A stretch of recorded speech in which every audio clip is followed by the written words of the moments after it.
olması gereken hava kalitesi değerlerinin açılması sebebiyle Keşanlı ilçe merkezinde 2017-2018 kış döneminde en az 5800 kalori, ısı değeri en çok 1.6, toplam kükürt en çok %21, toplam nem en çok %21, kül oranı yerli kömür kullanılmasına karar verilmiştir. Türkiye'nin kış aylarında havası en kirli ilçeleri arasında yer alan Keşan'da doğalgazın gelmesiyle kirliliğin de önüne geçilmesi hedefleniyor.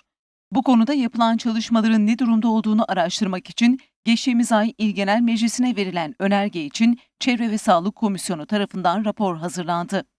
İl Genel Meclisi'nin bugünkü oturumunda komisyon raporunu sunan Meclis Çevre Sağlık Komisyon Başkan Yardımcısı Erol Açık, geçmiş yıllara bakılarak bu yılın kirlilik değerlerinde biraz iyileşme gözükse de istenilen seviyeye ulaşılamadığını belirtti.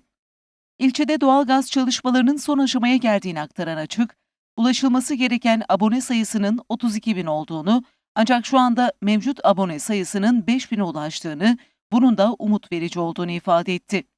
İlçede geçtiğimiz yıl kazan daireleri, kömür denetimleri yapıldığını kaydeden Açık, kurallara uymayan 2 apartman yönetimine, 4 kömür firmasına idari yaptırım uygulandığını, ayrıca 3 adet kazan dairesinden toplam 38 ton belgesiz ve izinsiz kömür toplatıldığını söyledi.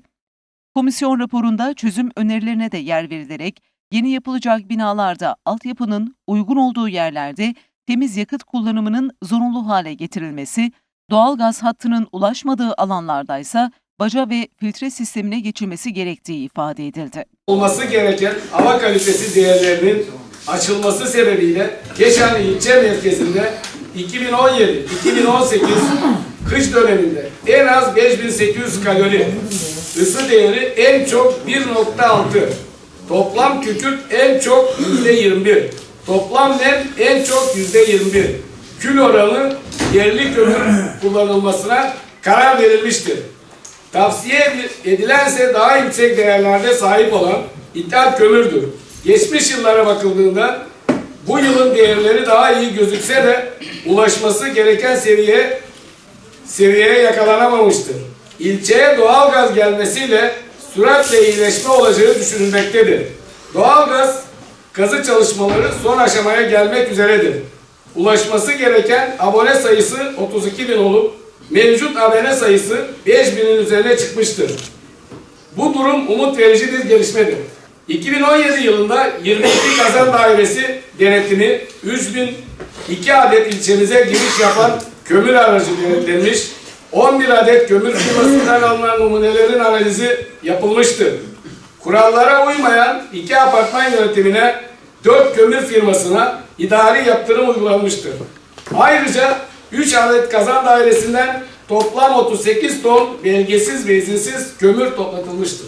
Yapılan kömür numunesi alımlarında analiz sonuçlarına göre yönetmenlikte belirlenen parametrelere uygunluk sağlamayan 2 adet kömür üreticisinin satış izin belgesi 1 yıl süreyle askıya alınmıştır. Ayrıca hava kirliliği konusunda halkı bilinçlendirmek için gerekli eğitim seminerleri, mahalle bazında bilgilendirme çalışmaları, hava kirliliği konusunda iletişim araçlarının kullanılması sabah 06.09 ve akşam 16-19 saatleri arasında kazanların yakılması yasak olduğundan bu saatler arası mobil çevre denetim ekibi oluşturulmuş, yakma saatlerine uymayan apartman yönetimleri, kamu idareleri ve iş yerlerine idari yaptırımlar uygulanmıştır.